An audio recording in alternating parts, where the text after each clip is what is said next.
I've done a lot of typing in my time. It comes with my line of work. And a few years ago, I had actually endeavored into switching my keyboard layout. The reason why I was doing this is because after about 3 or 4 hours of basically straight typing on the computer, my hands would become so incredibly sore. Specifically, the pain would start right around here, right around there, and sort of right around there, and it would go right into the internal part of my hand. It would just feel extremely sore. I believe the medical definition for this is actually the name of the medical condition is carpal tunnel syndrome, and I'm not exactly sure what the definition of that is. I'm not sure if it's a genetic thing like arthritis, or if it's sort of like getting a headache, but for your hands, right? Something that's passing.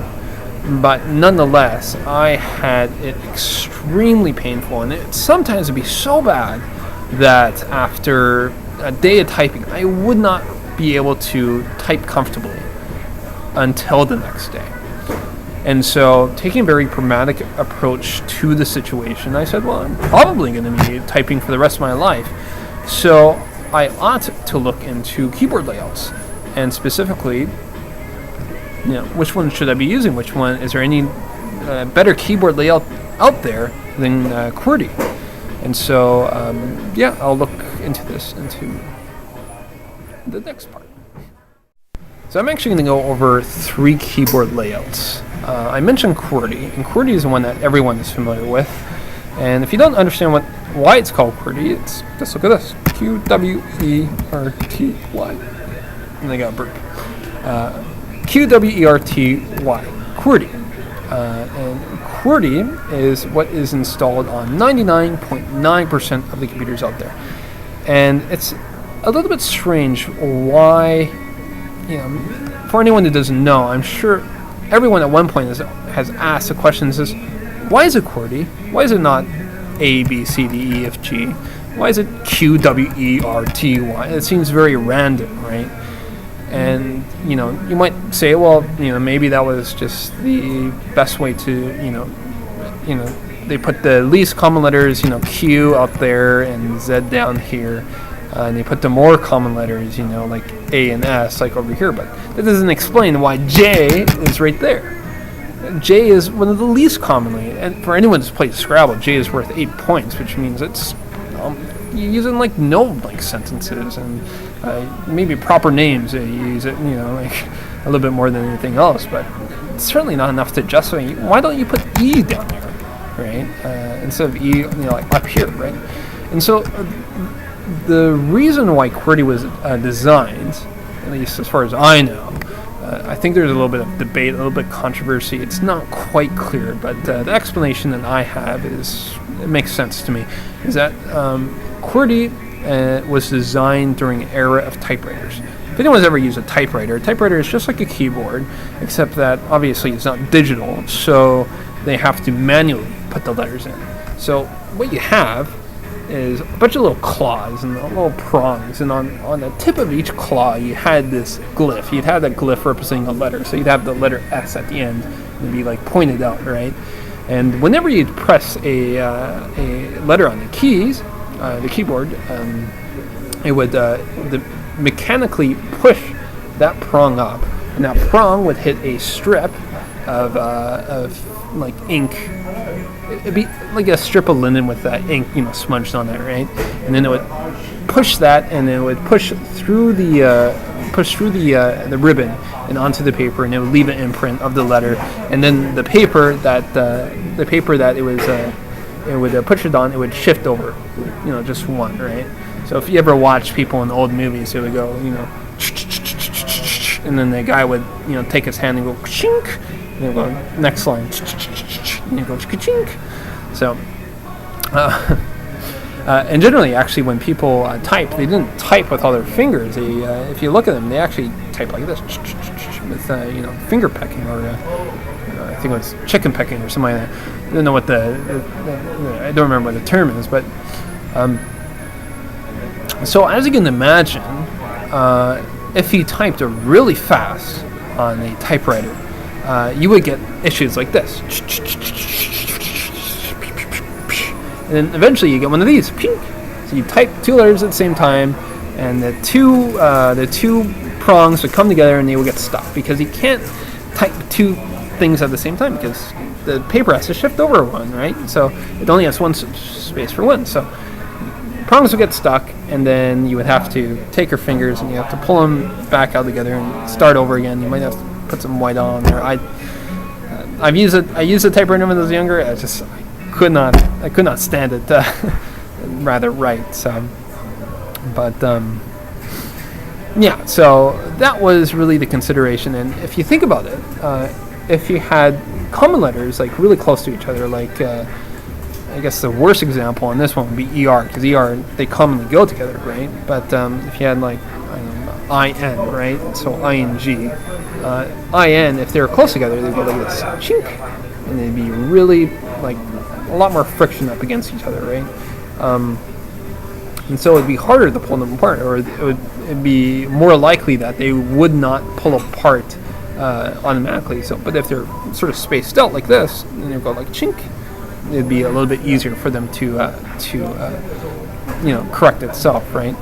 So that's my understanding why QWERTY was designed.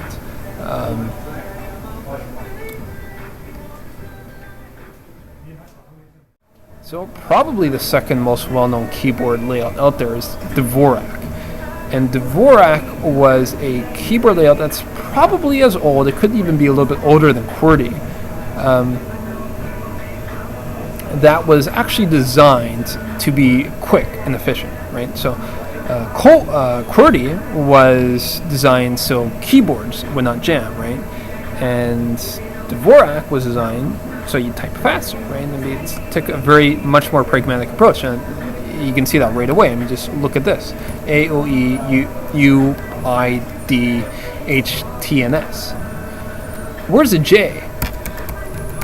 The J is right there. So, whereas on QWERTY, let me just go quickly here. QWERTY, J is right there. Doesn't really make sense. Why would the J be right there? But of course, on QWERTY, it didn't really matter where the keys were laid out. It just mattered that they were spread out, because once again, on a typewriter, you would type like this. You wouldn't type like this. You would type like this. So it made sense. One probably could say that on a typewriter, it's probably faster overall to type with QWERTY than it was Dvorak, because you jam less, right? So again, if you look at Dvorak, it's actually designed better for computers. It's because you don't have to worry about the keys jamming. It's designed with efficiency. And what else is there to say?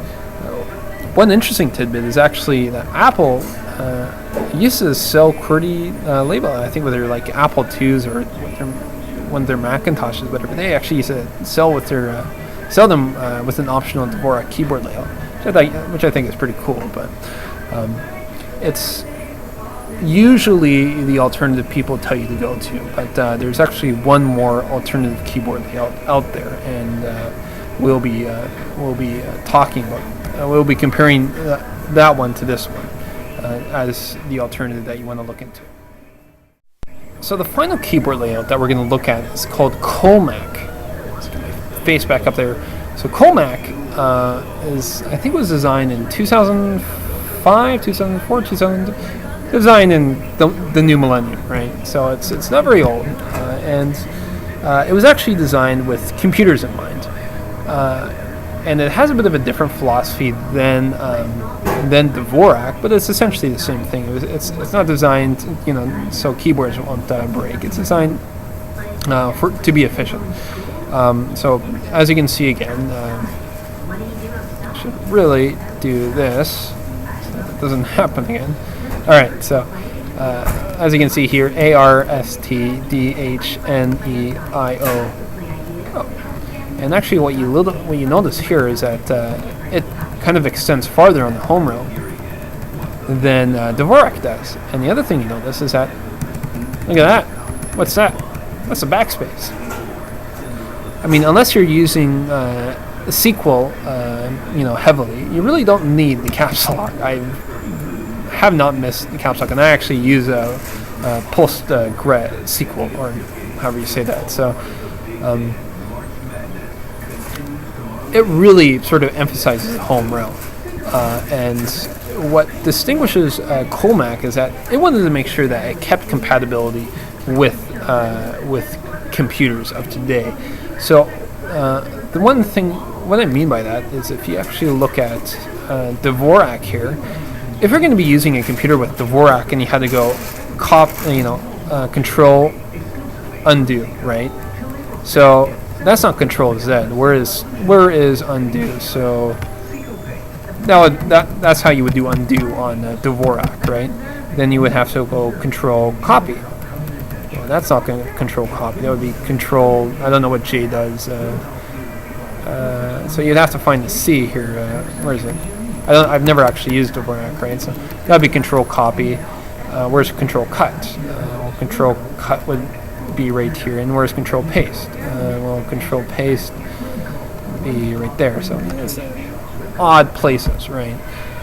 Whereas in Comac, it really didn't want to break this functionality because, frankly, Z, X, C, V, they're not very used letters anyway, so you might as well just keep them in this location right here, right? So that was the pragmatism behind Comac when they're designing it. So it's just one thing to note, that if you're going to use Dvorak, you're going to have to get used to a lot, different, keyboard shortcuts. Whereas with Comac, he really preserved that. So in the next videos, I'm going to just be comparing how each of these keyboards type, and we'll start talking about typing theory. So please join me. So the best way to to really demonstrate the power of a keyboard layout is to really just type on it, right? There's really no way around that. And so I'd like to demonstrate basically how they compare to each other. So the most common word in the English dictionary is the.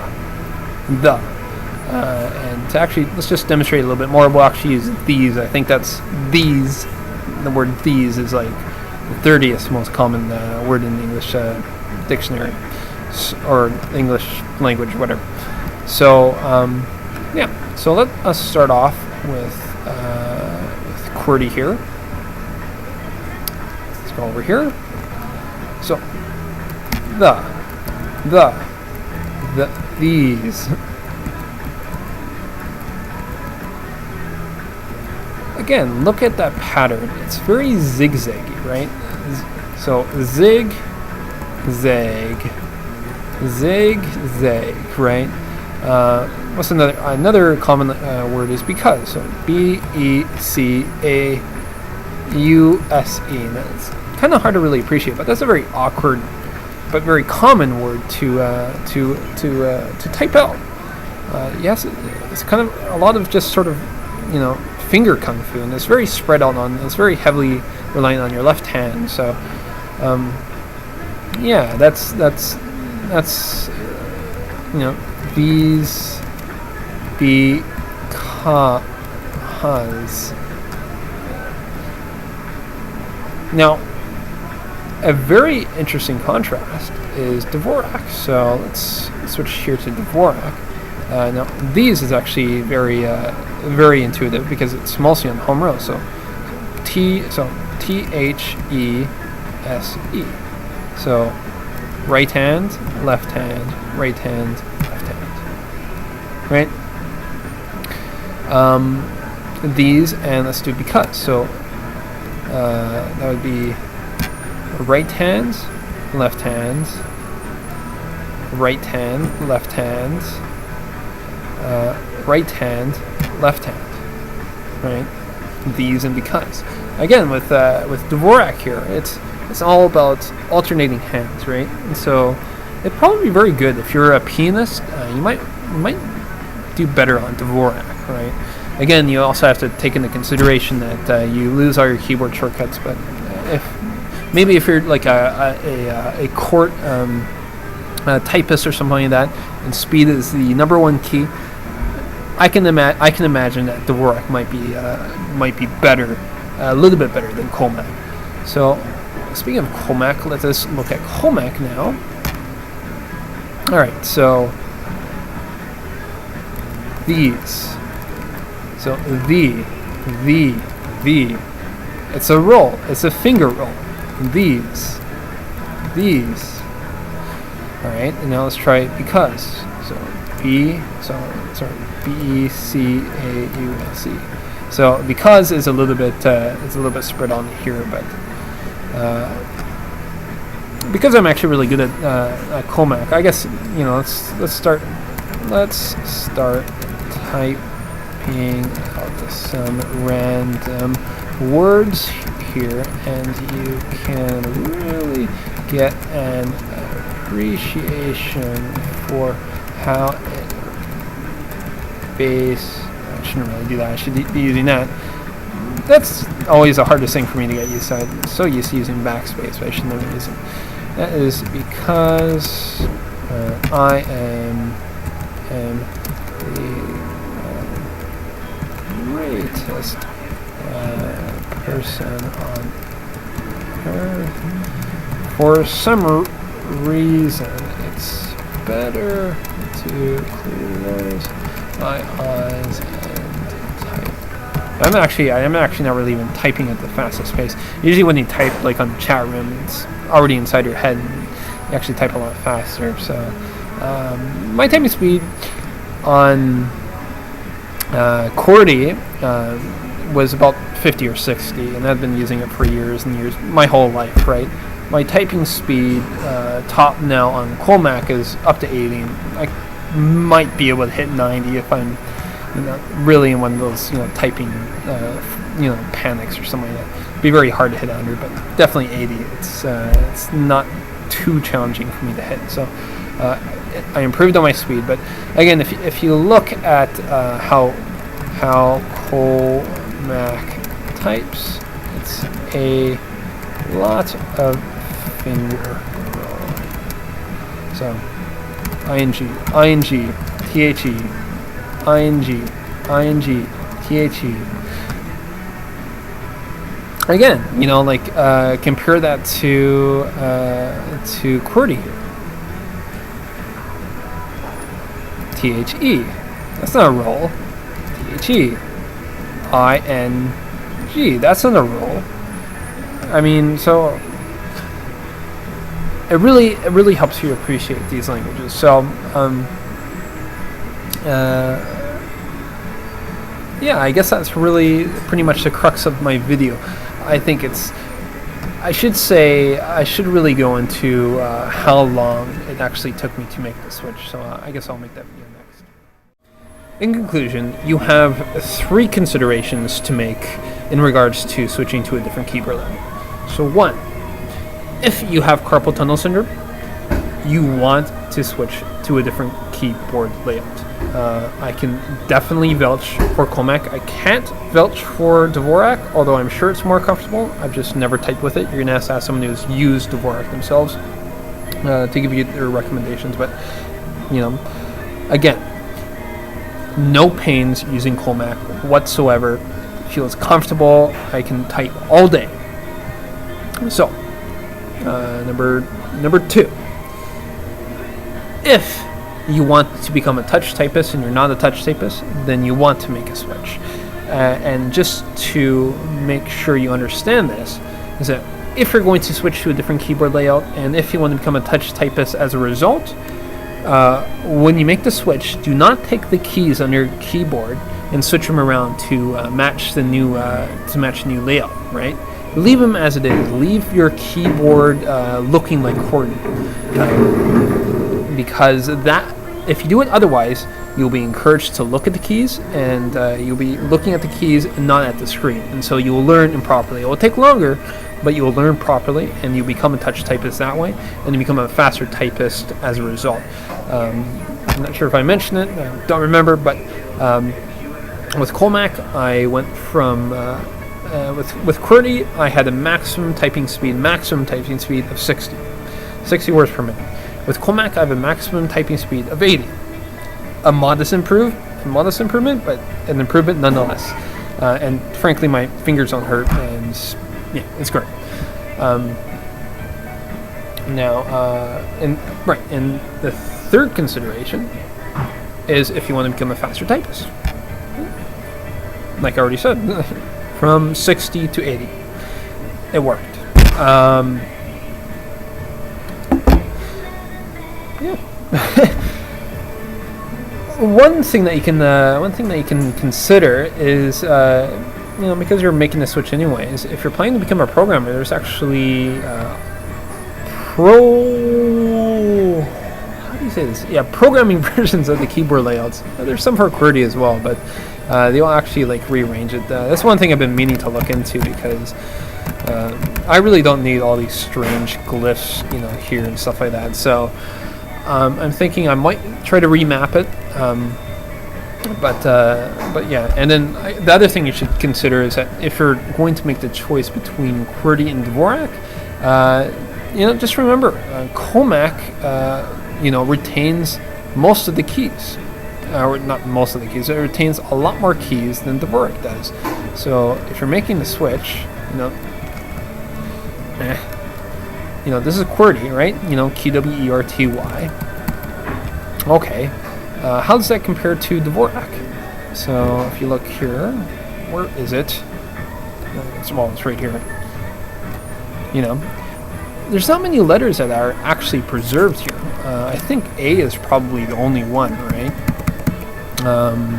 Maybe M? Yeah, A and M. It's like the only two letters. Whereas on Comac, you have Q, W, A, obviously Z, X, C, V, M, H. A lot of these letters are actually preserved. So it's a lot easier to learn Comac than it is to learn Dvorak. So, that's another consideration you should make.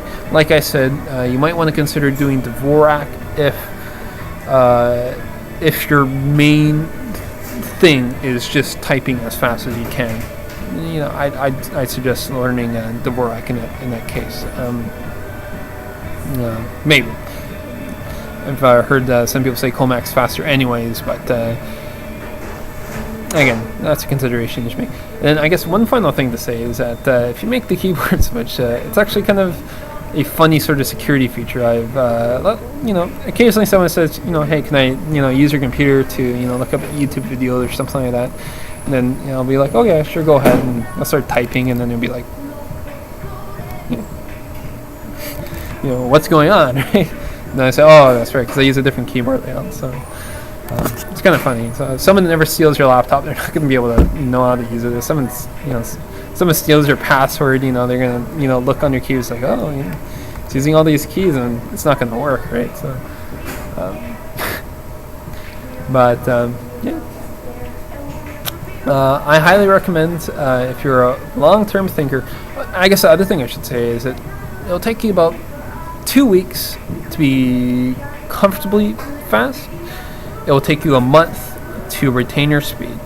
And frankly, if you have a laptop everywhere you go, having to retain your QWERTY skills isn't really that big of a deal. And frankly, whenever I have to type on QWERTY, I just look at the keyboard. It's not a big deal to me. I just try to get out of it as quick as possible. Ugh, I hate it. So, yep. Thank you for joining me in this video, and I hope you'll subscribe to me and other things such as that.